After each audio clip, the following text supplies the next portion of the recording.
तो मेरे भाई हम लोग अपने आरआरबी के प्रीवियस ईयर के क्वेश्चन देखेंगे साइंस के, जो कि आप लोग के 2025 या फिर 2026 में जो भी एग्जाम हुए हैं रेलवे के, उनमें साइंस के जो क्वेश्चन पूछे गए हैं वो हम लोग अपने सब्जेक्ट वाइज और चैप्टर वाइज देखेंगे। तो हम लोग फिजिक्स से स्टार्ट करने के लिए जा रहे हैं, क्योंकि आपको पता है बहुत ज़्यादा क्वेश्चन जो है वो फिजिक्स से पूछे जाते हैं, फिर आपके बायो से और देन आपके केमिस्ट्री से क्वेश्चन जो है वो पूछे जाते हैं। तो वो अलग अलग एग्जाम वाइज भी वेरी करता है, जैसे कोई एग्जाम है तो उसमें बायो के क्वेश्चन ज़्यादा पूछ लिए जाते हैं, लेकिन अब तो लगभग ऑलमोस्ट सभी में जो है वो बराबर क्वेश्चन जो है पूछे जा रहे हैं। तो आप रेलवे के किसी भी एग्जाम की तैयारी कर रहे हो, चाहे आपका ग्रुप डी का हो, चाहे जेई का हो, चाहे टेक्नीशियन का हो, या फिर कोई भी एग्जाम आप लोग का है एएलपी वगैरह का, तो वहाँ सभी में आप लोग के क्वेश्चन जो है वो काम आने वाले हैं, क्योंकि सभी एग्जाम के क्वेश्चंस में लेकर के आया हूँ। तो आज का पहला क्वेश्चन हमारे पास है, मात्रक फुट निम्नलिखित में से किस मात्रक प्रणाली से संबंधित है। यानी कि हमारे पास जो फुट मात्रक होता है, मात्रक की कुछ प्रणाली होती हैं, उनमें से जो है वो किससे संबंधित है। अगर इंग्लिश में बात करें, the unit foot belong to which of the following system of the units. यानी कि जो फुट है हमारे पास वो किस यूनिट सिस्टम से बिलोंग करता है। तो हमें क्वेश्चन पढ़ के इतना तो समझ आया कि फुट किसी की यूनिट होती है और हमारे पास यूनिट सिस्टम होते हैं। तो देखो, सबसे पहले तो आप ये क्लियर कर लो कि जो फुट होती है ना, वो आपकी लंबाई का मात्रक होता है। जो लंबाई होती है हमारे पास, उसका जो मात्रक होता है वो हमारे पास फुट होता है। अब आपके दिमाग में आएगा, सर हमने तो लंबाई को मीटर में नापा है, हमने तो लंबाई को सेंटीमीटर में नापा है, हमने तो लंबाई को किलोमीटर में नापा है। तो मेरे भाई बिल्कुल सही है, आपने मीटर, सेंटीमीटर, किलोमीटर या मिलीमीटर में नापा है। लेकिन जैसा कि मैंने आप लोगों को बताया कि क्वेश्चन में बोला गया कि मात्रक प्रणाली होती है, उस मात्रक प्रणाली के अनुसार ही जो है क्या क्या करा जाता है कि जो हमारी लंबाई है उसको अलग अलग मात्रक प्रणाली के अनुसार मीटर में भी नापा जाता है, सेंटीमीटर में भी नापा जाता है, मिलीमीटर में भी नापा जाता है। तो इसका मतलब सर मात्रक प्रणाली इम्पोर्टेंट हो जाती है। तो टोटल अगर हम लोग बात करें हमारे सिलेबस में कितनी मात्रक प्रणाली होती है, तो 4 मात्रक प्रणाली हमारे सिलेबस में है। 4 कौन कौन सी होती हैं सर? तो पहली होती है हमारे पास एसआई सिस्टम होता है, दूसरा हमारे पास एमकेएस सिस्टम होता है, तीसरा हमारे पास सीजीएस सिस्टम होता है, और फोर्थ जो होता है हमारे पास वो एफपीएस सिस्टम होता है। अब दिमाग में आएगा, सर ये सिस्टम होते क्या है। तो सबसे पहले अगर हम लोग बात करें मेरे भाई एसआई सिस्टम की, तो देखो हम लोग अगर बात करें वर्ल्ड वाइड, तो हमारे पास टोटल 196 प्लस कंट्रीज हमारे पास हैं। अब हमें देखो, ऐसा तो है नहीं कि भाई साइंस सिर्फ इंडिया में काम आता है, साइंस तो ओवरऑल हर कंट्री में जो है आप लोगों का काम आता है। तो हमको ना एक ऐसे सिस्टम की जरूरत थी जो ग्लोबल लेवल पे एक्सेप्टेड हो, मतलब सब लोग उसको मान सकें। जैसे सपोज हम लंबाई की बात करते हैं, अगर लेंथ हमारे पास है सर, लंबाई, तो जो लंबाई की यूनिट जो है मेरे पास मीटर है। अगर मैं कहूँ मीटर मेरे पास ऐसा यूनिट है, तो वो all over the world accept होनी चाहिए। यहाँ पे हो इंडिया में तो भी होनी चाहिए, ऑस्ट्रेलिया जा रहे हो तो भी होनी चाहिए, जापान जा रहे हो तो भी होनी चाहिए, या फिर आप लोग अमेरिका जा रहे हो तो भी होनी चाहिए। यानी कि वर्ल्ड के किसी भी कोने पे चले जाओ, लेंथ को मीटर में ही नापा जाना चाहिए। तो एक ऐसा सिस्टम जो होता है, जैसे हम लोग बात करें फोर्स की, फोर्स या इसके बल, इसकी यूनिट क्या होती है हमारे पास, न्यूटन होती है। तो जो न्यूटन यूनिट है, ये सिर्फ ऐसा नहीं कि इंडिया में ही एक्सेप्टेड है, ये ऑल ओवर द वर्ल्ड जो है वो एक्सेप्ट होनी चाहिए। अब दुनिया के किसी भी देश के अंदर चले जाओ, वहाँ पे बल यानी कि फोर्स की यूनिट जो है वो न्यूटन ली जानी चाहिए। तो ऐसा सिस्टम जो ऑल ओवर द वर्ल्ड के लिए एक्सेप्टेड होता है, आप लोग का सभी लोग उसको मानते हैं, वो आप लोग का ऐसा ही सिस्टम होता है। अब ये क्या है सर, एम के एस, सी जी एस और एफ पी एस। तो देखो हमारे पास मेरे भाई तीन चीजें हमारे पास रहेंगी। एक हमारे पास लेंथ रहेगी, लेंथ जिसको हम लोग बोलेंगे अपना लंबाई, ठीक है। दूसरी चीज हमारे पास रहेगा मास, जिसको हम लोग बोलेंगे अपना द्रव्यमान, ठीक है। और लेंथ मास के साथ तीसरी चीज रहेगी हमारे पास टाइम, जिसको हम लोग बोलेंगे अपना समय, ठीक है। अब देखो समझने वाली बात क्या है, इन तीनों सिस्टम के अकॉर्डिंग लेंथ की यूनिट अलग रहेगी, लंबाई की यूनिट अलग रहने वाली है। सीजीएस यूनिट, सीजीएस की बात करें तो द्रव्यमान के अकॉर्डिंग भी आप लोग का जो है, यानी कि जो द्रव्यमान है हमारा, उसकी यूनिट भी चाहे एमकेएस हो, सीजीएस हो, एफपीएस हो, अलग अलग रहने वाली है। समय का भी सेम सीन रहेगा, समय की भी आप लोग की एमकेएस, सीजीएस और आप लोग की एफपीएस, इनके लिए सेम यूनिट होती है समय की, ठीक है। अब होती क्या है सर, तो सबसे पहले हम लोग बात करते हैं एमकेएस के अकॉर्डिंग। तो देखो भाई, अगर आप लोग एमकेएस यूनिट सिस्टम के अकॉर्डिंग जाते हो तो लेंथ है, मास है, टाइम है, यानी कि ये लंबाई है, ये हमारे पास समय द्रव्यमान है, और ये हमारे पास जो है वो समय है। तो लेंथ की यूनिट की अगर हम लोग बात करें तो मेरे भाई एमकेएस के अकॉर्डिंग रहती है, लेंथ की यूनिट लेते हैं हम लोग मीटर। ध्यान रखिएगा। जो द्रव्यमान है यानी कि मास है, उसकी यूनिट हम लोग लेते हैं किलोग्राम। और जो मेरे भाई समय है, इसकी यूनिट हम लोग लेते हैं सेकेंड। अब सीजीएस सिस्टम के अकॉर्डिंग जाएं, देखो जैसे नाम से क्लियर रहा है, एम फॉर मीटर, के for kilogram, S for second. ऐसी सीजीएस में जाओगे तो मेरे भाई सी फोर हो जाएगा सेंटीमीटर, जी फोर हो जाएगा मेरे भाई ग्राम, और एस फोर हो जाएगा सेकेंड। ठीक है, ये मेरे पास आ जाएगी निकल कर। अब सर एफपीएस के अकॉर्डिंग जाएं तो मेरे भाई अगर आप लोग एफपीएस के अकॉर्डिंग जाओगे तो एफ फोर हो जाएगा फुट, और पी फोर हो जाएगा आप लोग का पाउंड, और एस फोर हो जाएगा सेकेंड। आप सबने देखा होगा जब बर्थडे का केक लेने जाते हैं तो पाउंड में तोल के देता है वो, केक कितने पाउंड का है, 1 पाउंड का है, 2 पाउंड का है, 2.5 पाउंड का है, कितने का केक है, ये आपने सुना होगा। तो केक से भी तो हम एक तरीके से वजन ही तोल रहे हैं ना, जो द्रव्यमान है हमारा उसको हम लोग तोल रहे हैं। तो मेरे भाई ध्यान रखना, एफपीएस में एफ फोर हो जाता है फुट, पी फोर हो जाता है पाउंड, और एस फोर हो जाता है सेकेंड। तो यहाँ से आपको देखने को मिल रहा होगा फुट जो है वो किसकी यूनिट है, वो लंबाई की यूनिट है, और वो किस सिस्टम में आती है आप लोग की, एफपीएस सिस्टम के अंदर आती है। तो यहीं पे हम लोग देखेंगे अपना, तो एफपीएस सिस्टम के अंदर आती है, तो ऑप्शन नंबर डी जो है वो हमारे पास जो है करेक्ट आंसर हो जाएगा, कि जो मेरे पास फुट है वो किसके अंदर आता है, एफपीएस के अंदर आता है। राइट। बाकी एम के एस में आपको बता चुका हूँ, मीटर हो गया, किलोग्राम हो गया, सेकंड हो गया, सीजीएस सेंटीमीटर हो गया, ग्राम हो गया, सेकंड हो गया। ऐसा ही आप लोग का ऐसा यूनिट सिस्टम होता है जो ग्लोबल लेवल पे आप लोग का एक्सेप्टेड होता है। ठीक। चलिए नेक्स्ट क्वेश्चन पे आते हैं हम लोग। नेक्स्ट क्वेश्चन है हमारे पास सेकंड क्वेश्चन। इसमें क्या बोल रहा है, एसआई मात्रक में व्यक्त करने पर एक रोंटगेन का मान कितना होता है। अब रोंटगेन क्या है, देखो हमारे पास ना बहुत सारे कांस्टेंट होते हैं, फिजिक्स के अंदर बहुत सारे कांस्टेंट होते हैं। कांस्टेंट मतलब सर बहुत सारे नियतांक हमारे पास होते हैं। अब इन नियतांक की ना मेरे भाई वो कुछ ना कुछ वैल्यू होती है, जो एग्जामिनर हमसे पूछ भी लेता है, और उनकी यूनिट तो पूछ ही लेता है। ठीक है, कुछ कांस्टेंट होते हैं, कुछ नियतांक होते हैं, जिनको हमसे एग्जामिनर पूछता है। जैसे सबसे पहले अगर हम लोग बात करें बहुत बेसिक सा, जो होता है हमारा एक्सेलरेशन ड्यू टू ग्रेविटी, यानी गुरुत्वाकर्षण त्वरण जो होता है, जी की वैल्यू जो कितनी होती है 9.81 मीटर पर सेकेंड स्क्वायर, जो हम सबको पता होना चाहिए। एक होता है आप लोग का speed of light. Speed of light कितना होता है सर, 3.3 इंटू 10⁸ इन 3 × 10⁸ मीटर पर सेकेंड। ठीक है, ये आपको पता होना चाहिए। और भी बहुत सारे होते हैं, जैसे अगर हम लोग और थोड़ा सा जाएं तो आप लोग को पता होगा कि जो हमारे पास 1/4 पाई एप्सिलॉन नॉट होता है। ठीक है, अगर पता है तो ठीक है, 9 × 10 की पावर जो होता है हमारे पास 9 होता है। इस तरीके से बहुत सारे कांस्टेंट होते हैं, उन्हीं में से एक कांस्टेंट होता है हमारे पास रोंटगेन। कौन सा होता है मेरे भाई, रोंटगेन। इसको किससे रिप्रेजेंट करते हैं हम लोग, आर से। तो सबसे पहले तो दिमाग में आएगा सर ये रोंटगेन होता क्या है।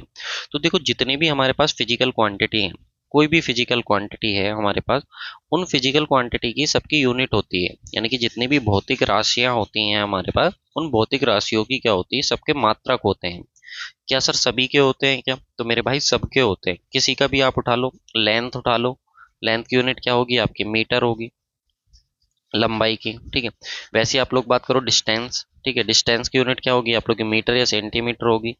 स्पीड की बात कर लो, स्पीड की क्या होगी, मीटर पर सेकंड होगी आप लोग की। स्पीड यानी कि चाल की यूनिट। ठीक है, त्वरण की बात करें, त्वरण यानी कि एक्सेलरेशन, एक्सेलरेशन की क्या हो जाएगी, मीटर पर सेकंड स्क्वायर हो जाएगी। तो जितनी भी फिजिकल क्वांटिटी होती हैं मेरे भाई सबकी यूनिट होती है। इतना तो हमको समझ आ गया। यानी कि सर हमारे पास रोंटगेन है, तो रोंटगेन की यहाँ पे एक वैल्यू की बात कर रहा है, तो रोंटगेन भी एक फिजिकल क्वांटिटी है। तो रोंटगेन ना मेरे भाई एक यूनिट है। रोंटगेन क्या है, एक यूनिट है। अब यूनिट है तो किसी ना किसी फिजिकल क्वांटिटी की होगी, क्योंकि सर आपने अभी बताया कि जितनी भी फिजिकल क्वांटिटी होती हैं, जितनी भी भौतिक राशियां होती हैं, सबकी कुछ ना कुछ यूनिट होती है। तो यहाँ पर जो रोंटगेन है मेरे पास, इसको समझो जरा। होता क्या है कि एक्चुअल में एक्सपोजर की ये यूनिट होती है। अब एक्सपोजर क्या है, जब लाइट हमारी जैसे कि सूरज का प्रकाश है, तो जब सूरज का प्रकाश जो है वो पृथ्वी तक पहुंचता है तो वो स्पेस से होके आता है। ठीक है, जो हमारा स्पेस है उससे होकर के आता है। और हमको ये भी पता है कि जब सन की जो लाइट है, जब वो आ रही है, उस लाइट में क्या होती है हमारी, बहुत ही तरीके की क्या होती है, उनको वेव्स में डिवाइड करा हुआ होता है। जैसे आपने रेडियो वेव सुना होगा, माइक्रोवेव सुना होगा, विजिबल वेव सुना होगा, एक्स रे सुना होगा, गामा रे सुना होगा। तो इस तरीके की लगभग ये 7 से 8 तरीके की वेव्स होती है जिनमें डिवाइडेड होती है। इनमें से दो वेव्स जो कि हमारी एक्स रे और गामा रे हैं, एक्स रे और गामा रे हमारी बहुत ही ज़्यादा पावरफुल वेव्स होती हैं। अगर एक्सरे की बात करें भाई, तो एक्सरे आप लोग की हड्डियों से तो पास नहीं होती हैं, बाकी हर बॉडी की मसल से जो है वो पास हो जाती हैं एक्सरे। और गामा रे तो आप ये समझ जाओ कि इतनी पावरफुल होती हैं, जो कैंसर की जो मसल्स होते हैं, टिश्यूज होते हैं कैंसर के, उन तक को काटने के लिए, उनको ख़त्म करने के लिए जो गामा रेस का जो है वो यूज़ करा जाता है। अब ये सारी की सारी रेज जो है, जो सन से लाइट आ रही है उसमें प्रेजेंट होती है। आपने सुना होगा यूवी यूवी रेज होती हैं, अल्ट्रावायलेट रेज, ये भी सन से जो लाइट आ रही है उसमें प्रेजेंट होती हैं। तो जब ये सन से आने वाली लाइट जो है, ये आती हुई फ्री स्पेस से आती हुई, जब ये अर्थ के एटमॉस्फेयर में एंटर करती हैं, तो हमको पता है सर, अर्थ के एटमॉस्फेयर में क्या है, एयर है। अगर अर्थ के एटमॉस्फेयर में एयर है, तो जब ये आएंगी तो आते समय करती क्या है कि ये एक चार्ज प्रोड्यूस करती हैं, एक चार्ज उत्पन्न करती हैं, जो एक्सरे और गामा रे होती हैं। अगर ये चार्ज रे अगर ये रेज 1 किलोग्राम सूखी हवा से, 1 किलोग्राम हवा से जो है 2.58, ध्यान से सुनना, 2.58 इंटू 10⁻⁻⁰ अगर इतना चार्ज उत्पन्न कर देती हैं, इतना आवेश उत्पन्न कर देती हैं, तो हम उसको बोलेंगे कि ये हमारा किसके इक्वल है, 1 रोन्टजन के इक्वल है। तो यानी कि 1 रोन्टजन जो मेरे पास हो जाता है 2.58 इंटू 10⁻⁻⁴। तो मेरे भाई कितना हो जाएगा, 2.58 इंटू 10⁻⁻⁴। अब लिखा हुआ भी है गुलाम पर किलोग्राम, यानी कि इसका मतलब ये होता है कि 1 किलोग्राम अगर हमारे पास एक्सरे और गामा रे, 1 किलोग्राम अगर हमारी हवा है, तो 1 किलोग्राम हवा एक्सरे और गामा रे की हेल्प से कितने गुलाम चार्ज प्रोड्यूस कर रही है, वो हमारे पास क्या हो जाता है, रोन्टजन हो जाता है। तो इसका करेक्ट आंसर जो होगा वो क्या होगा, ऑप्शन नंबर बी हो जाएगा। ठीक, चलिए नेक्स्ट क्वेश्चन पे आते हैं हम लोग। नेक्स्ट क्वेश्चन है हमारे पास, चुंबकन का मात्रक डैश होता है। आपको चुंबकन का यानी कि मैग्नेटाइजेशन का आप लोग को मात्रक बताना है, क्या होगा। देखो भाई, अगर हम लोग बात करें तो हमारे पास चुंबक के हमारे सिलेबस में है heating effect of electric current और magnetic effect of electric current. दो चीज़ें हमारे पास हैं 10th क्लास का, जब आप लोग सिलेबस चेक करोगे, ठीक है, तो 10th क्लास के सिलेबस एनसीईआरटी हमारे पास आता है। तो वहाँ पर हमारे पास है, दो चीज़ें दी हुई हैं, एक तो इलेक्ट्रिक करंट दिया हुआ है टॉपिक, और इलेक्ट्रिक करंट का क्या है, एक हीटिंग इफेक्ट है और एक मैग्नेटिक इफेक्ट है। ठीक है, ये दो चीज़ें हैं, एक हीटिंग इफेक्ट है और एक मैग्नेटिक इफेक्ट।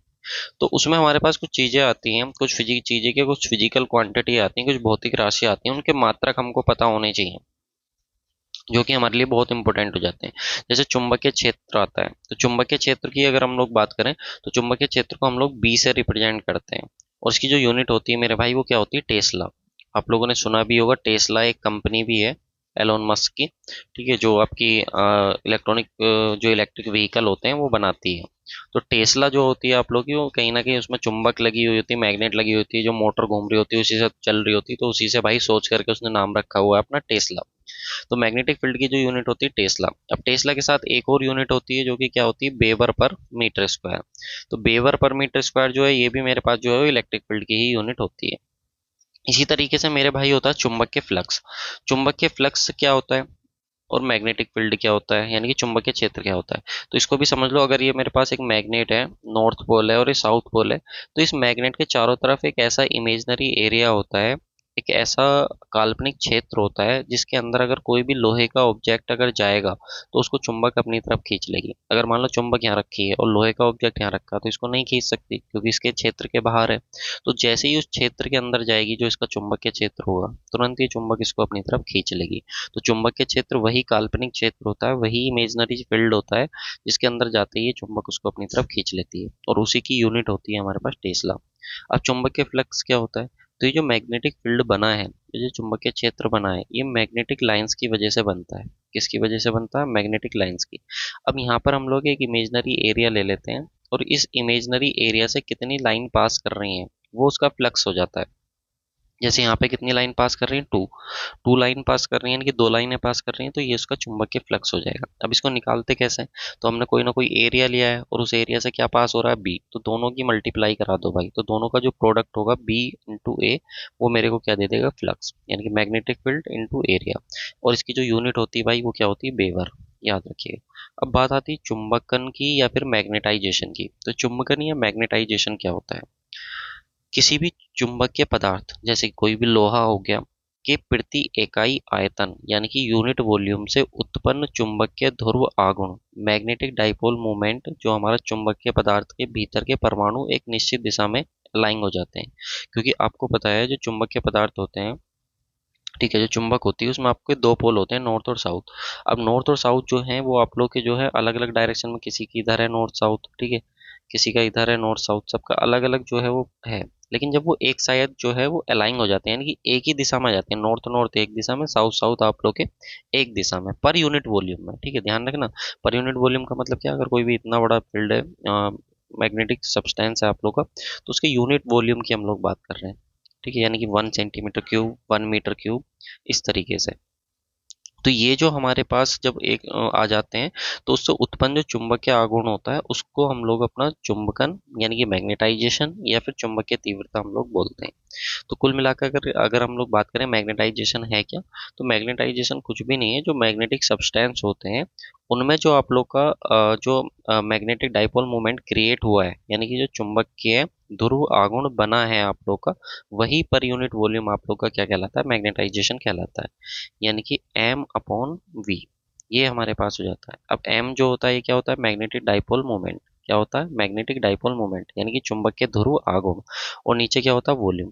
तो वॉल्यूम की तो यूनिट हो जाएगी सर मीटर क्यूब, और इसकी एम की जो यूनिट है वो हो जाएगी हमारे पास एम्पियर मीटर स्क्वायर।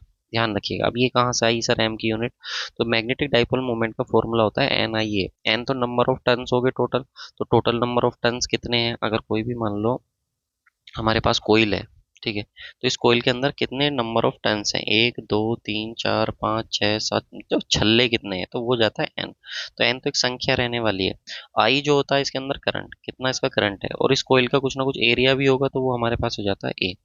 तो जब हम मैग्नेटिक डाइपोल मोमेंट की बात करते हैं तो वो आता है हमारे पास small M is equal to N I A. तो एन आई ए, एन की तो कोई यूनिट होगी नहीं, आई की क्या होगी एम्पियर, और एरिया की क्या होगी मीटर स्क्वायर। तो एम्पियर मीटर स्क्वायर इसकी हो जाती है, नीचे मीटर क्यूब है, कट करेंगे तो हमारे पास नीचे मीटर बचेगा, तो एम्पियर पर मीटर, ये एक इंपॉर्टेंट यूनिट जो है वो निकल करके आ जाती है किसकी, आप लोग की चुंबकन की या मैग्नेटाइजेशन की। तो एम्पियर पर मीटर, देख लेते हैं कौन सा ऑप्शन हमारे पास हो जाएगा, ऑप्शन नंबर डी हमारे पास करेक्ट आंसर हो जाएगा, एम्पियर पर मीटर, ठीक है। जबकि टेस्ला किसकी होती है, मैग्नेटिक फील्ड की होती है। बेवर किसकी होती है, मैग्नेटिक फ्लक्स की होती है। और मैग्नेटिक फ्लक्स का फॉर्मूला कितना होता है, बी डॉट ए। तो यहाँ से बी का अगर हम लोग निकालें तो कितना हो जाएगा, फाई अपॉन ए। फाई की यूनिट क्या होती है, बेवर, और एरिया की यूनिट क्या होती है, मीटर स्क्वायर। तो इसलिए मैग्नेटिक फील्ड की unit weber per metre square भी यहीं से आ जाती है निकल कर। तो कुछ भी अगर हमसे पूछेगा तो वो हम लोग अपना उसको सोल्व कर लेंगे। चलिए नेक्स्ट हम लोग बात करते हैं अपना, नेक्स्ट क्वेश्चन हमारे पास है। इसमें क्या बोल रहा है, आधार राशियों के मात्रकों को क्या कहा जाता है, यानी कि what are the units of base quantities called, उनको हम लोग क्या बोलते हैं, जो हमारे पास बेस क्वांटिटीज होती हैं उनको हम लोग क्या बोलते हैं, अपना मतलब उनके मात्रकों को क्या कहा जाता है। मूल स्थिरांक कहते हैं, यानी कि फंडामेंटल कांस्टेंट कहते हैं, या फिर बेस यूनिट कहते हैं, या ड्राइव यूनिट कहते हैं, या स्टैंडर्ड यूनिट कहते हैं। तो देखो होता क्या है कि हमारे पास जो यूनिट्स हैं, ठीक है, जो यूनिट्स हैं या बोले फिजिकल क्वांटिटीज हैं, उनको दो पार्ट्स में डिवाइड करा गया है। एक तो होती है फंडामेंटल, फंडामेंटल यूनिट कह दो, और एक होती है हमारे पास ड्राइव्ड, ठीक है, एक हमारे पास ड्राइव्ड यूनिट होती है। फंडामेंटल यूनिट क्या होती है, फंडामेंटल यूनिट वो होती हैं जो किसी के ऊपर डिपेंड नहीं करती। जैसे लेंथ है, ठीक है, लेंथ जो है वो आप लोग की उसकी यूनिट हो जाएगी मीटर, ठीक है। ऐसी मास है, द्रव्यमान है, उसकी यूनिट क्या हो जाएगी, किलोग्राम। ऐसे टाइम है, समय है, उसकी यूनिट क्या हो जाएगी आप लोग की, सेकेंड। तो ये इस तरीके से हमारे पास टोटल 7 फंडामेंटल यूनिट जो है वो होती हैं। और भी अगर आप जानना चाहो तो मैं आपको बता देता हूँ, करंट होता है आप लोग के पास, करंट, करंट की यूनिट क्या होती है, एम्पियर, ये भी हमारे पास फंडामेंटली है। इसी तरीके से हम लोग अमाउंट ऑफ सब्सटेंस की बात करें, अमाउंट ऑफ सब्सटेंस यानी कि पदार्थ की मात्रा, वो हमारे पास कितनी हो जाती है, मोल हो जाती है। या अगर आप लोग बात करोगे intensity of light, intensity of light, intensity of light का मतलब क्या हो गया, जो हमारे पास अ, प्रकाश की तीव्रता होती है, ठीक है, उसको हम लोग बोलते हैं कैंडिला। ठीक है, इसकी यूनिट क्या हो जाएगी हमारे पास, कैंडिला। तो ये हमारे पास जो है 7 जो है वो टोटल यूनिट होती हैं जो फंडामेंटल हमारे पास होती हैं। ठीक है, अब इन फंडामेंटल यूनिट से ही जो मिलकर के बनती हैं वो हमारे पास होती हैं ड्राइव्ड यूनिट, जैसे कि एरिया। एरिया जो होता है हमारे पास उसका फॉर्मूला होता है लेंथ इनटू ब्रेथ। अब लेंथ लंबाई गुणा चौड़ाई होता है, तो लंबाई की यूनिट भी मीटर रहने वाली है, गुणा चौड़ाई की यूनिट भी हमारे पास मीटर ही रहने वाली है। तो लंबाई गुणा चौड़ाई की यूनिट मीटर, मीटर को मिला करके क्या बन गया, मीटर स्क्वायर। तो ये हमारे पास देखो लेंथ को मिला करके ही जो इसकी यूनिट थी मीटर, उसी को मिला करके ये हमारे पास बनी है। तो इसलिए ये हमारे पास जो है वो कैसी होगी, ड्राइव, यानी कि जो फंडामेंटल से बनेगी हमारे पास वो ड्राइव है। अब इन्हीं फंडामेंटल यूनिट को हम लोग बेस यूनिट भी बोलते हैं। यानी फंडामेंटल यूनिट को हम लोग क्या बोलते हैं, अपना बेस यूनिट भी बोलते हैं। तो इसका करेक्ट आंसर हमारे पास हो जाएगा ऑप्शन नंबर सी, जो है वो करेक्ट आंसर हो जाएगा। ठीक है, कि जो आधार राशियां होती हैं, यानी कि जो फंडामेंटल क्वांटिटीज होती हैं, जो बेस क्वांटिटीज होती हैं, उनके जो मात्रक होते हैं उनको हम लोग मौलिक मात्रक या बेस यूनिट अपना कहते हैं। ठीक, चलिए नेक्स्ट क्वेश्चन है हमारे पास, ध्वनि तीव्रता का एसआई मात्रक निम्नलिखित में से कौन सा है। ध्वनि तीव्रता का आप लोग को बताना है भाई, एसआई मात्रक आप लोग का क्या होगा। विच of the following is the SI unit of the sound intensity. तो साउंड इंटेंसिटी का आप लोग को बताना है, क्या क्या आप लोग का होगा ध्वनि तीव्रता का मात्रक। देखो, ध्वनि तीव्रता को होती क्या है कि जो हमारे पास वॉट पर एरिया, ध्यान रखना, जो हमारे पास अगर हम लोग बात करें पावर पर यूनिट एरिया जो हमारे पास होती है, इसी को हम लोग बोलते हैं अपना इंटेंसिटी ऑफ साउंड।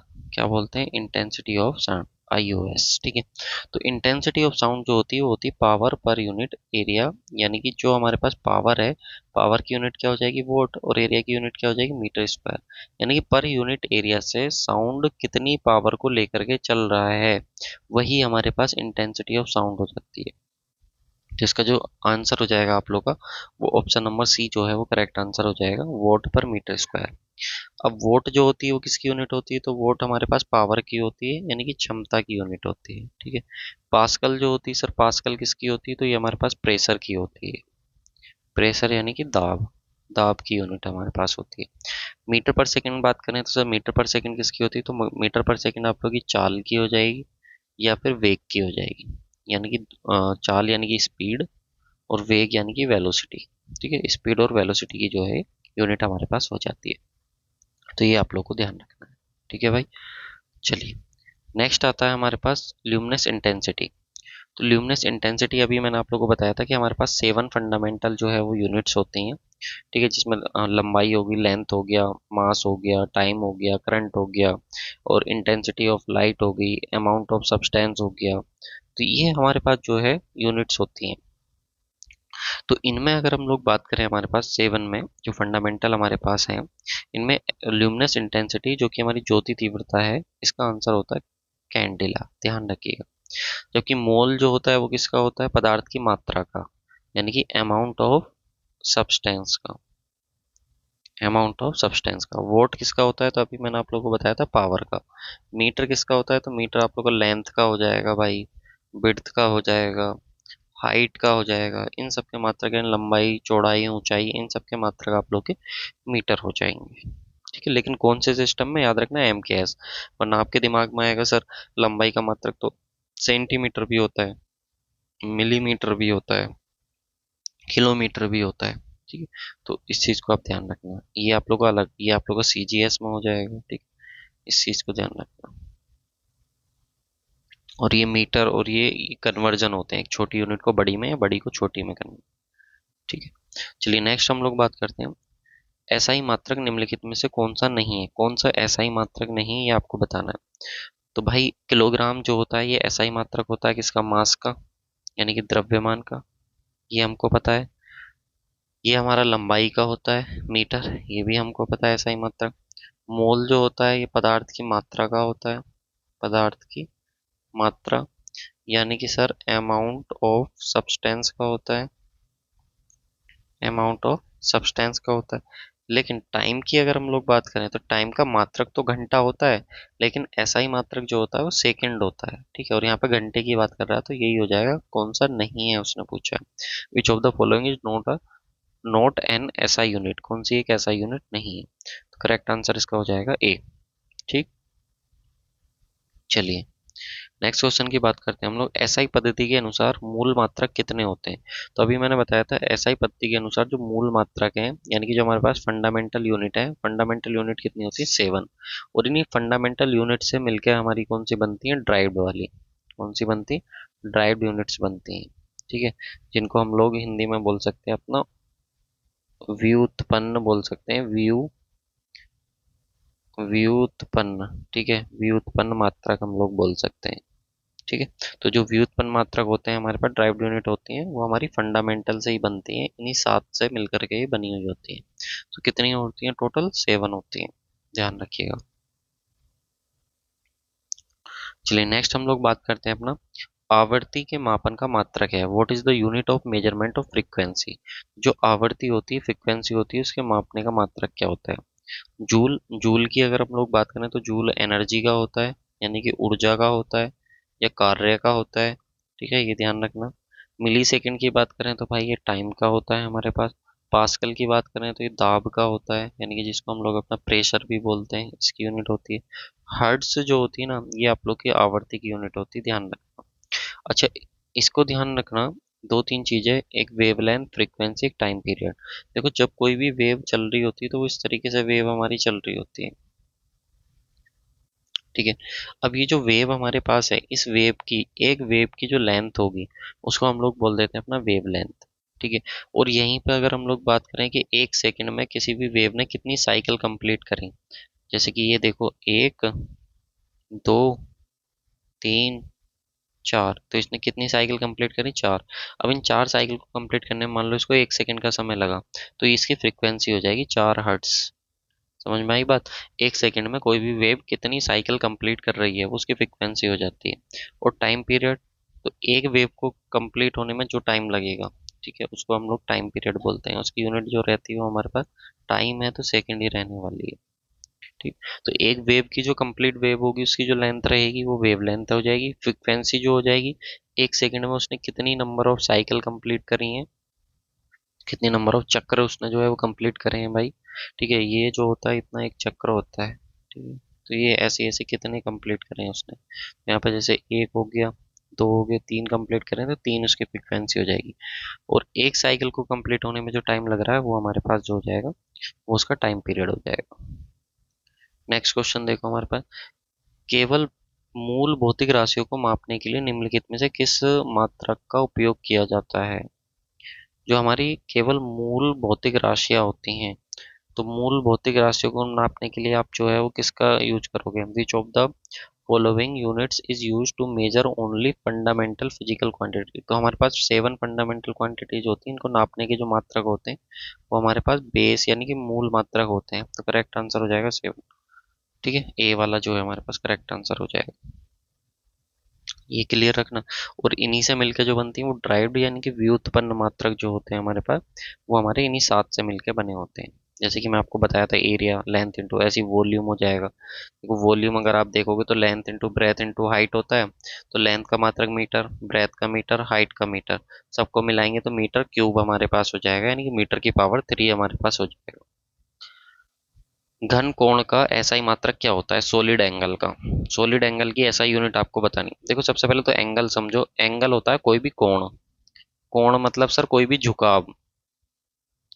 अब जैसे मान लो कि कोई भी एक, सपोज ये अगर कोई भी एक ट्री है, ठीक है, अब ये ट्री जो है मान लो कि हवा की वजह से एक साइड को झुक जाए, इस तरीके से झुक जाए, तो ये ग्राउंड से कितना झुका हुआ है, इसी को हम लोग बोलेंगे अपना कोण।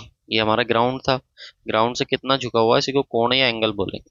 अब ये जो कोण या एंगल जो झुकाव है दो तरीके का होता है, एक प्लेन एंगल होता है, एक हमारे पास सॉलिड एंगल। सॉलिड एंगल को हम लोग बोलते हैं अपना घन कोण, घन कोण। ठीक है, और जो प्लेन एंगल होता है इसको आप लोग बोल सकते हो सिंपल कोण भी बोल सकते हो, या फिर आप लोग समतल कोण भी बोल सकते हो। अब ये होता क्या है, तो ये हमारे पास प्लेन एंगल होता है। जैसे कोई भी एक सर्किल है, वृत्त है, तो उस वृत्त में आप एक जगह से चलना शुरू करो और वापस घूम के आ जाओ, तो जब एक जगह से घूम के वापस आ जाओगे तो कितना एंगल चले आप लोग, 2 पाई, यानी कि 360 डिग्री आप लोग चले। तो ये 360 डिग्री जो है एक तरीके का प्लेन एंगल है। लेकिन ये तो हमारे पास वृत्त था ना, ये तो हमारे पास क्या था, वृत्त। वृत्त जैसे कि कोई भी हमारे पास चूड़ी हो गई, ठीक है, चूड़ी आपने देखी होगी या आप कड़ा पहनते हो हाथ में, तो वो आप लोग का एक 2D शेप है, यानी कि 2 डायमेंशनल शेप है, उसके अंदर आप कुछ फिल नहीं कर सकते। लेकिन वैसे ही देखो, एक गेंद होती है, जो बॉल होती है, गेंद वो भी तो गोल होती है ना, लेकिन उसके अंदर आप कुछ फिल कर सकते हो, यानी कि इसका एरिया होता है और इसका क्या होता है, वॉल्यूम। तो अगर आप देखोगे इसमें, इस वॉल्यूम में, इस गेंद में अगर आप देखोगे, यानी कि इसको हम लोग स्पेयर बोलते हैं, ठीक है, इस स्पेयर में अगर आप देखोगे तो इस स्पेयर का जो टोटल एंगल होगा वो हमारे पास कितना होगा, 4 पाई होगा। इसी को हम लोग अपना घन कोण बोलते हैं। और जो प्लेन एंगल होता है इसकी यूनिट रेडियन होगी, डिग्री होगी, मिनट होगी या सेकंड होगी। आप कहेंगे सर आपने तो अभी हमें समय की यूनिट्स वो भी बताई थी, सेकंड मिनट बताई थी। तो भाई एंगल की भी यूनिट मिनट और सेकंड होती है जब बहुत छोटा एंगल होता है, ठीक है, ये ध्यान रखना आप लोग। अगर आप चाहो तो मैं बता देता हूँ, 1 डिग्री में जो होते हैं हमारे पास वो 60 मिनट होते हैं, 1 मिनट में जो होते हैं हमारे पास वो 60 सेकंड होते हैं, ठीक है, ये कन्वर्जन है डिग्री का, यानी कि एंगल का मिनट और सेकंड में। तो ये आप ध्यान रखेंगे तो यहाँ पर हमारे पास करेक्ट आंसर क्या हो जाएगा कि सॉलिड एंगल की जो यूनिट होती है हमारे पास वो स्टेरेडियन होती है, क्योंकि ये भी एक फिजिकल क्वांटिटी है। और मैंने आपको बताया जितनी फिजिकल क्वांटिटी होती है सबके कुछ ना कुछ एंगल, सबकी कुछ ना कुछ यूनिट होती है। जैसे रेडियन की बात करें तो ये हमारे पास प्लेन एंगल की यूनिट हो जाएगी। कैंडिला की बात करें, कैंडिला हमारे पास जो है ल्यूमिनस इंटेंसिटी कह दो या फिर इंटेंसिटी ऑफ लाइट कह दो, उसकी यूनिट हमारे पास हो जाएगी। मीटर जो है वो हमारे पास लेंथ की यूनिट हो जाएगी। ठीक है भाई, चलो नेक्स्ट आते हैं हम लोग। नेक्स्ट हमारे पास है, एसआई पत्नी में निम्नलिखित में से कौन सा मूल राशियों का सर्वोत्तम वर्णन नहीं करते, यानी कि फंडामेंटल राशि जो होती है हमारी 7, ठीक है, इनमें से बताने की कौन सा नहीं है। तो सबसे पहले तो देख लो आप कौन सा होता है। तो मैंने आपको लेंथ बताया था भाई, लेंथ होता है, मास होता है, टाइम होता है, करंट होता है, अमाउंट ऑफ सब्सटेंस होता है, अमाउंट ऑफ सब्सटेंस होता है, ठीक है। और एक और कौन सा बताया था मैंने आपको, इंटेंसिटी ऑफ लाइट बताया था, ठीक है, एक इंटेंसिटी ऑफ हमारे पास लाइट होता है। तो ये सब के सब हमारे पास जो है वो फंडामेंटल जो है वो यूनिट्स होती हैं, फंडामेंटल क्वांटिटी होती हैं। सब की सब हमारे पास कौन सी होती हैं, फंडामेंटल क्वांटिटी हमारे पास होती हैं। और इन सब के मात्रक, लेंथ का मात्रक मैंने आपको बताया था कि हमारे पास कितना होता है, लेंथ का मात्रक हमारे पास मीटर होता है। अच्छा हाँ, ये तो 6 ही हो रही है ना, एक रह रहा है हमारे पास टेम्परेचर रह रहा है भाई, ठीक है। टेम्परेचर जो होता है ना उसकी जो यूनिट होती है वो केल्विन होती है, उसको ध्यान रखना। अच्छा, एसआई मात्रक जो होता है वो केल्विन होता है। बाकी आप डिग्री सेल्सियस भी सुने होंगे, डिग्री फ़ारेनहाइट भी सुने होंगे। तो ये सब भी होते हैं हमारे पास मात्रक, लेकिन जो एसआई मात्रक होता है टेम्परेचर का वो क्या होता है, केल्विन होता है। और करंट का कितना हो जाता है, तो करंट की यूनिट हमारे पास एम्पियर, अमाउंट ऑफ सब्सटेंस की मोल होती है, इंटेंसिटी ऑफ लाइट, ठीक है, इंटेंसिटी ऑफ लाइट की बात करें, यानी कि प्रकाश की तीव्रता जो होती है वो हमारे पास कैंडिला हो जाता है, ये ध्यान रखना। टाइम का मात्रक जो है वो सेकंड हो जाता है।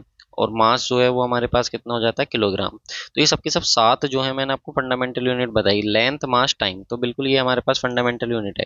टेम्परेचर तो होता है लेकिन प्रेशर नहीं होता, वॉल्यूम नहीं होता, डिस्टेंस भी नहीं होती है, डिस्टेंस नहीं होती हमारे पास, स्पीड भी नहीं होता, एक्सीलरेशन भी नहीं होता, फोर्स भी नहीं होता, पावर भी नहीं होता, एनर्जी भी नहीं होती है, ठीक है। तो ऑप्शन नंबर सी जो है वो करेक्ट आंसर हो जाएगा। अभी जितनी फिजिकल क्वांटिटी इनके मात्रक देख लो भाई आप। टेम्परेचर का जो मात्रक होता है एसआई वो केल्विन होता है। प्रेशर की बात करें तो पास्कल हो जाएगा आपके पास। वॉल्यूम की बात करें तो मीटर क्यूब हो जाएगा। डिस्टेंस का मीटर हो जाएगा। स्पीड का मीटर पर सेकंड हो जाएगा। एक्सीलरेशन का मीटर पर सेकंड स्क्वायर हो जाएगा। फोर्स की बात करें तो फोर्स का न्यूटन हो जाएगा आप लोगों का। पावर की बात करें तो पावर का वोट हो जाएगा आपका। एनर्जी की बात करें तो जूल इसका मात्रक हो जाएगा, ध्यान रखिएगा। और लंबाई का तो आपको पता ही मीटर है। और द्रव्यमान का आपको पता है किलोग्राम है। और समय का जो हो जाएगा आप लोग का वो क्या हो जाएगा, सेकंड हो जाएगा, ठीक है। तो इससे आपके सारे रिवीजन आप लोग के हो जाएंगे। एम्पियर सेकंड किसकी इकाई है ये आपको बतानी है। तो देखो, हमारे पास जो सिलेबस में इलेक्ट्रिसिटी जो है वो मेंशन है, क्योंकि एनसीईआरटी है, तो एनसीईआरटी की 10th क्लास में हमें दिया हुआ है करंट वाला चैप्टर। तो ये हमारे पास है क्या है, एम्पियर सेकंड जो है वो किसकी यूनिट है ये आपको बताना है। तो सर यहाँ पे आ रहा है हमारे पास एम्पियर और मल्टीप्लाई में आ रहा है सेकंड, एम्पियर सेकंड। तो सबसे पहले हमारे पास अब करंट को ही पकड़ लो, ठीक है। करंट की बात कर लेते हैं। करंट क्या होता है आप लोग का? Rate of flow of charge. अभी हिंदी में भी बताएंगे, rate of flow of charge. ठीक है, यानी कि आवेश प्रवाह की दर। आवेश प्रवाह की दर, यानी कि जो आवेश प्रभावित हो रहा है, यानी कि आवेश हमारा चल रहा है, क्योंकि इलेक्ट्रॉन चल रहे हैं तो इलेक्ट्रॉन पे माइनस चार्ज होता है। जब इलेक्ट्रॉन चलेंगे तो चार्ज भी चलेगा, और जब हमें पता कोई चीज़ एक जगह से चल के दूसरी जगह जाती है तो उसको टाइम भी तो लगता है। तो जो चार्ज चल रहा है पर यूनिट टाइम, इसी को हम लोग बोलते हैं अपना इलेक्ट्रिक करंट। तो इलेक्ट्रिक करंट कितना है? I is equal to Q upon T. अब चार्ज की यूनिट क्या होती है? तो सर चार्ज की यूनिट होती है गुलाम। और समय की यूनिट क्या होती है? समय की यूनिट होती है सेकंड। तो गुलाम पर सेकंड हमारे पास करंट की यूनिट हो जाती है। अब यहाँ से अगर मैं चार्ज निकालूं, यानी कि आवेश निकालूं, तो कितना हो जाएगा? आई इंटू टी। अब ये जो हमारे पास कूलाम पर सेकंड है ना, इसी को हम लोग एम्पियर भी बोल देते हैं। ठीक है, एम्पियर एक साइंटिस्ट था, उसी ने इसके बारे में बताया था, तो उसी के नाम पे इसकी यूनिट पड़ गई एम्पियर। तो देखो करंट की यूनिट क्या हो गई हमारे पास? एम्पियर। और टाइम की यूनिट क्या हो गई हमारे पास? सेकंड। तो एम्पियर सेकंड किसके इक्वल है? चार्ज के। चार्ज यानी कि आवेश, और आवेश का मात्रक क्या होता है हमारे पास? कूलाम होता है। तो इसका करेक्ट आंसर हो जाएगा ऑप्शन नंबर। अब बात करें पावर की, तो देखो मेरे भाई, पावर जो होता है ना, वो रेट ऑफ वर्क डन होता है। जैसे यहाँ पे रेट ऑफ चार्ज था ना, rate of flow of charge जो था वो क्या था? करंट था। तो वैसे पावर होता है रेट ऑफ वर्क डन, यानी कि P is equal to W upon T. पर यूनिट टाइम में कितना काम आप लोग कर रहे हो, इन दोनों का जो रेशियो होता है उसको हम लोग पावर बोलते हैं। इसकी यूनिट होती है वोट, याद रखेंगे। ऊर्जा, यहीं से जब हम लोग अपना या तो आप इसी के टर्म में डब्ल्यू इज इक्वल टू निकाल लो, पी इंटू टी। तो ये भी एक ऊर्जा का फॉर्मूला आ गया। या हमको पता है V is equal to W upon Q, voltage. जब यूनिट चार्ज को कहीं इन्फिनिटी से एक पर्टिकुलर चार्ज के इलेक्ट्रिक फील्ड के अंदर लेकर आने में जो हमको काम करना होता है, उसको हम लोग अपना इलेक्ट्रिक पोटेंशियल बोलते हैं। तो यहीं से जब आप निकालोगे डब्ल्यू की वैल्यू, तो क्या हो जाएगी? Q V. तो ये भी एक फॉर्मूला हमारे पास हो जाएगा। ठीक है, एनर्जी का। और एक होता है हमारे पास वोल्टेज। ठीक है, वोल्टेज जो होता है वो किसका होता है? तो ये जो मैंने आप लोगों को बताया ना, V is equal to W upon Q. V is equal to W upon Q. तो ये वी जो है ये हमारा पोटेंशियल होता है। पोटेंशियल है, पोटेंशियल डिफरेंस बोल दो, तो उसकी जो यूनिट होती है वो हमारे पास वोल्टेज होती है। तो ये सब भी आपको ध्यान रखना है। ठीक। इसके बाद आता है नेक्स्ट क्वेश्चन, प्रतिरोधकता की इकाई क्या है? देखो रेसिस्टिविटी, प्रतिरोध अलग है। प्रतिरोध अलग है। प्रतिरोध का मतलब हो गया रेजिस्टेंस। रेजिस्टेंस या रजिस्टर, जिसकी यूनिट होती है ओम। क्या यूनिट होती है? ओम। ठीक है, ध्यान रखेंगे। तो ओम जो होती है वो तो रेजिस्टेंस की हो जाती है। लेकिन रेसिस्टिविटी क्या होती है? तो हमारी 10th क्लास में फॉर्मूला है R is equal to rho L upon A. अब यहाँ से रो की वैल्यू निकालो, कितनी हो जाएगी? R into A upon L. R क्या? रेजिस्टेंस की यूनिट क्या होगी? ओम। और आर ए, ए क्या है? एरिया। एरिया की यूनिट हो जाएगी मीटर स्क्वायर। एल क्या? लंबाई। लंबाई की यूनिट हो जाएगी मीटर। ये कैंसिल आउट हो गया तो कितना आ गया? ओम मीटर। तो ओम मीटर किसकी है? रेसिस्टिविटी की। रेसिस्टिविटी जिसको रो बोलते हैं। अब याद रखना, ये रेसिस्टिविटी मटेरियल के ऊपर डिपेंड करती है। कैसे सर? तार आपका कॉपर का भी हो सकता है, तार आपका एल्यूमिनियम का भी हो सकता है। तो हर एक मटेरियल के लिए अलग अलग ये होती है। तो इसका आंसर हो जाएगा आप लोग का ओम मीटर, यानी कि ऑप्शन नंबर डी जो है वो करेक्ट आंसर हो जाएगा। मीटर तो लेंथ की आप लोग की होती है। ओम पर मीटर नाम की कोई जैसी चीज है नहीं। अपने पास ओम मीटर होती है, ओम पर मीटर नहीं होती। ठीक। नेक्स्ट क्वेश्चन है, निम्नलिखित में से कौन सी तापमान की एसआई यूनिट है, यानी कि टेम्परेचर की? तो टेम्परेचर हमारे पास टोटल फंडामेंटल यूनिट कितनी होती है? 7। जो मैंने आपको बताया, लेंथ होता है, मास होता है, टाइम होता है, टेम्परेचर होता है, करंट होता है, अमाउंट ऑफ सब्सटेंस होता है, और इंटेंसिटी ऑफ लाइट होता है। ठीक है, ये तो अब तक आप लोगों को याद हो गई होंगी। 7 हमारे पास जो है वो यूनिट होती है। ठीक है। अब इन 7 में अगर हम लोग बात करें अपना, तो टेम्परेचर एक होती है। तो टेम्परेचर की जो यूनिट मैंने आप लोगों को बताई थी, एसआई। याद रखना, यूनिट हमारे पास डिग्री सेल्सियस भी होती है, डिग्री फ़ारेनहाइट भी होती है, लेकिन उसने एसआई की बात करें तो एसआई हमारे पास केल्विन हो जाएगी। इस चीज़ को ध्यान रखना। जबकि ये भी टेम्परेचर की है, ये भी टेम्परेचर की। डिग्री जो है ये किसकी होती है? तो ये एंगल की होती है, यानी कि कोण की होती है। तो ये पॉइंट भी आपको पता होना चाहिए। ठीक है। तो और ये ध्यान रखना, जो जैसा कि मैंने बताया कि सर केल्विन होती है, डिग्री सेल्सियस भी होती है, तो ये आपस में टेम्परेचर की ही यूनिट है। तो इनमें आपस में भी एक रिलेशन होता है। क्या? कि अगर सर डिग्री सेल्सियस है, उस डिग्री सेल्सियस को केल्विन में मुझे कन्वर्ट करना है, तो आप उसमें 273 ऐड कर दोगे। क्या कहना चाह रहे हैं सर? जैसे एग्जांपल के लिए 100 डिग्री सेल्सियस मेरे पास टेम्परेचर है। अब मुझे इसे किस में करना है? केल्विन में करना है, क्योंकि केल्विन ऐसा ही यूनिट होती है। तो मैं क्या करूंगा, इस 100 में 273 ऐड कर दूंगा, 273। तो 373 जो है, जो 100 डिग्री सेल्सियस में था, वो अब मेरा किस में हो जाएगा? केल्विन में टेम्परेचर हो जाएगा। ठीक है, ये भी ध्यान रखना। भाई इतने ही रखते हैं, चलो इसके आगे के क्वेश्चन जो है वो अपना नेक्स्ट क्लास में करेंगे। अपना फीडबैक जरूर देना आप लोग कि कैसी आप लोग को क्लास लगी है। हाँ, डिटेल में जो है कि कितना हिंदी इंग्लिश यूज़ करनी है थोड़ा सा बताना। और बाकी अगर सब कुछ सही लग रहा है तो कमेंट करके, लाइक करके अपना फीडबैक देते रहना, ठीक है। तो thank you so much for watching this video.